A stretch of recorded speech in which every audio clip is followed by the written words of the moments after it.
And our guests tonight rank right at the top, certainly since I've joined the show, right at the top of guests who have created an excitement around their presence here in the studio. Well, practically more than anybody, wouldn't you say, Dr. Drew? I mean, it's overwhelming with the social networks and with the fans today. Earlier at the San Diego Chula Vista Warped Tour, fans that I was talking to, this band and our guests tonight on Loveline have really developed a massive and passionate following. They are from right here in Los Angeles, California. This is their second CD they're touring upon, Set the World on Fire. Like I said, they're on the Warped Tour, and they will be playing the Sunset Strip Music Festival. Ladies and gentlemen, I'm referring to very talented Black Veil Brides. Yeah. Yay.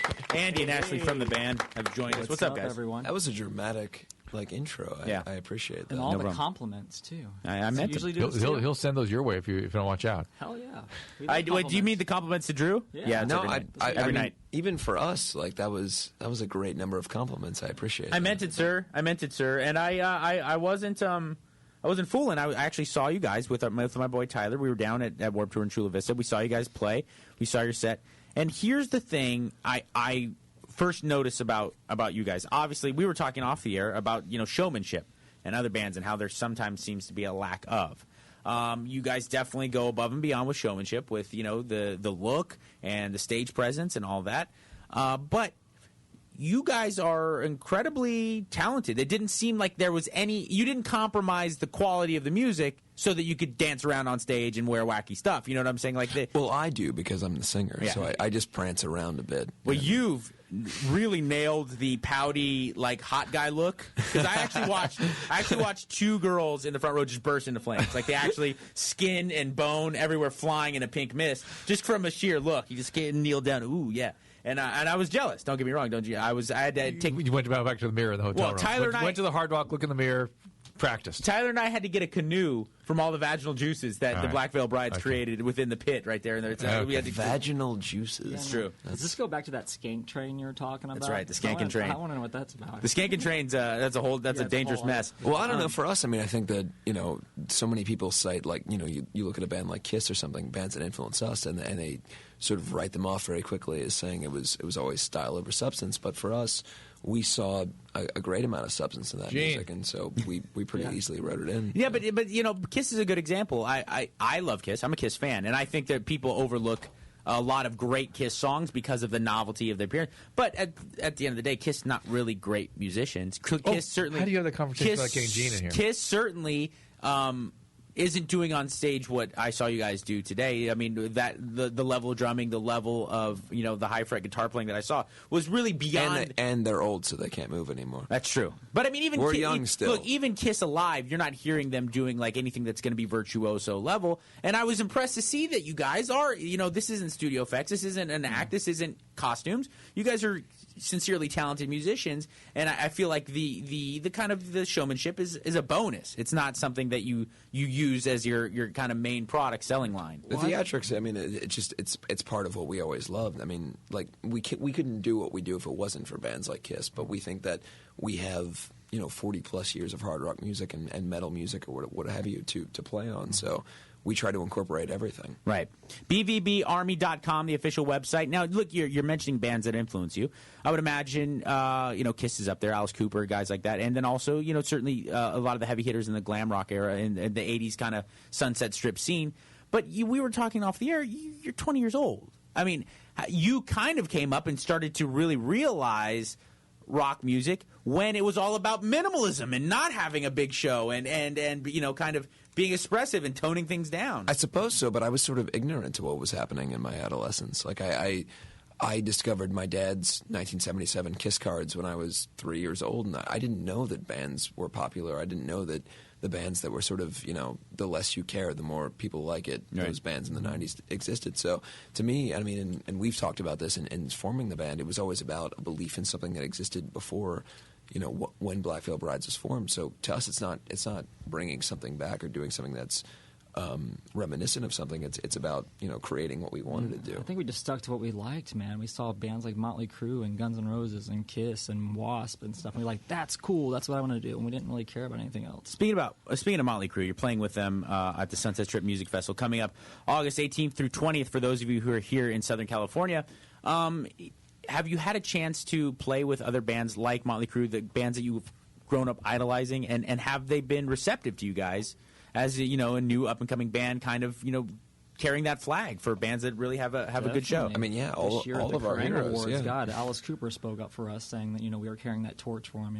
So that's really cool. Everyone from even Nikki Sixx to Sebastian Bach to Alice Snyder, Cooper, to Dee keep Snyder, going down the everybody. list, They've all spoken up about appreciating what we do in terms of our music and bringing the idea of. I mean, look, rock and roll music in the last 10, 15 years has become virtually obsolete in the eyes of pop culture. You don't look at the top bands that exist in society and see rock bands, and for us to be able to have success and in terms of mainstream society or what have you, it's a great thing that we're very proud of, to do something that is maybe reminiscent of hard rock or punk rock music to come back and have mainstream success, because it doesn't really exist. I mean, you look at, maybe you have bands like Nickelback, et cetera, and they're doing well, but there really isn't, since Manson of the 90s, that really hasn't been rock stars or people that were doing something that wasn't just guys in jeans and t-shirts. Because you look at rock shows, and it's so much of people that have their arms crossed and they want to look cool and maybe get a drink at the bar and hang out. Nobody really has fun at rock shows anymore. It's a scene thing. It's not about community. Right. It is nice to see, especially guys your age, and then also kids in the crowd embracing the spontaneity and the energy that kind of comes along with rock and roll. Well, that came along with rock and roll when it was invented. When that transfer was made from country western and rockabilly to what we now know as rock and roll. I mean, that's what it was all about. The danger, the threatening nature, the spontaneity of it.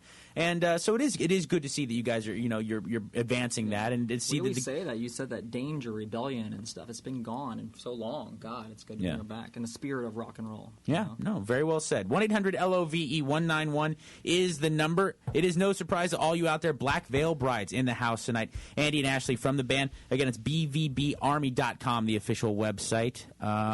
Sebastian, what's up? Not much, man. How you doing, Doctor? Dr. Psycho, how you doing, guys? All right. Hey, Sarah, what's up? Hi. Am I really talking to Black Veil Brides? Yes. They're in here. What up? Some of us Oh, are. my God. I'm going to have a bit of a freak-out moment. I am, a huge fan. Oh, my God. Okay, so... Yeah, the band's cool, too. We know. Thank you. Anyway, so my question is, a couple weeks ago, my boyfriend kind of suggested that we have, a group sex thing, but I would be the only girl. So there were, 5 other guys, and just, that sounds gay right away. That doesn't sound very good. So your boyfriend wants you and 5 other guys. Yeah, you should Right, be kind of curious about him. Right. Sounds like he may be gay, and the other name for that probably would be gang rape. Yeah, that doesn't sound very good. And you're 16. How old were these guys? Well, my boyfriend's 19. Okay, this is gang rape by criminals. Wow.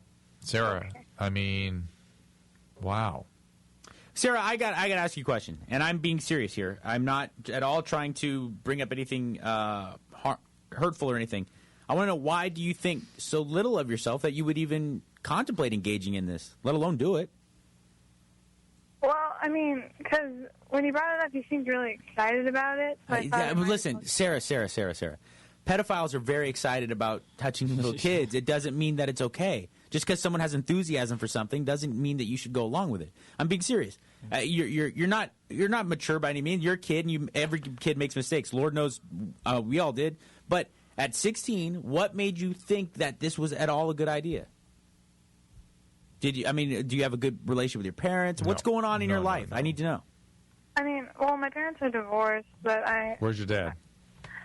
Well, he's in Afghanistan right now. But, so I live with my mom and my stepdad, and, I mean, my relationship with them is good. I mean, nothing... Did you really do only- this? Did I what? Did you actually do this? You really did this? Yeah. The only thing that I could think of is that I just lost my virginity when I was really, really young. How young? Well, I was 7. Okay, that you were sexually abused. That's not losing your virginity. That's being sexually abused. But he was 7 too. That's child-on-child sexual abuse. So some adult abused the other child, and then he abuses other children. That's called child-on-child sexual abuse.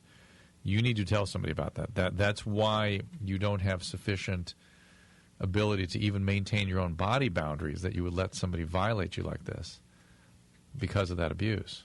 So this is no fooling. I mean, you've upset the band. You guys are inspiring to her. I got a tear in my eye now. Give her a little inspiration. Honestly, I mean, how it to me it's gut wrenching to see that, you know, to hear that, you know, you've gone through something like that. But how did you even meet this person that you're dating right now? He was dating a friend of mine, and I met him through her, and then they broke up, but they stayed friends, and then my friend hooked me up with him. But once you've been the victim of abuse, you become attracted to people and circumstances that will abuse you again. I mean, that's the nature of repetition compulsion. And so this guy spotted her, she spotted him, and it made for the perfect victimization, you know, dance. So, Sarah, you've got to tell your parents. You've got to get help with this. We see a very, very tough road ahead unless you get some help with this. It's no fooling. This is no fooling. And let the band tell you. They're your idols. Let them, you know, will you follow their direction? Yeah, I mean, have respect for yourself first. I mean, honestly, yeah, it's not a situation where you need to be doing these things. I mean, I especially if the guy is older, I know that people can sort of be persuasive in those situations, but you really shouldn't submit yours. I mean, it seems as if, especially with the guy being older, you shouldn't be part of that, and especially if it's something that makes you uncomfortable enough to call into a radio show. You're obviously not comfortable with the situation, and if anything, you should try to just be your own advocate. I mean, yeah, and the gang aspect of that sounds weirdly weird too, Yeah. man. I mean, and Sarah, I would tell law enforcement. In fact, Yeah. I mean, you were gang raped by adults. And so you need to get a forensic exam. You need to tell your parents. You need to talk about this, my dear. You do. And Sarah, we're not vilifying you at all. I mean, you obviously in this situation would feel separated from, I guess, the rest of the situation. But I if anything, I feel like you should maybe take some time to examine what's going on. I mean, you know, like you said, like Dr. Drew said, take some time with it. but contact law enforcement. You think, Dr. Drew? Tell some adults. Yeah. Get help. Sarah, I agree. You know, because I don't overlook how kind of serious this is. A guy with a 19-year-old brain doing this to a young girl. It's it's pretty serious. No, it's very. Good luck. It doesn't get much more serious than this, really. Right.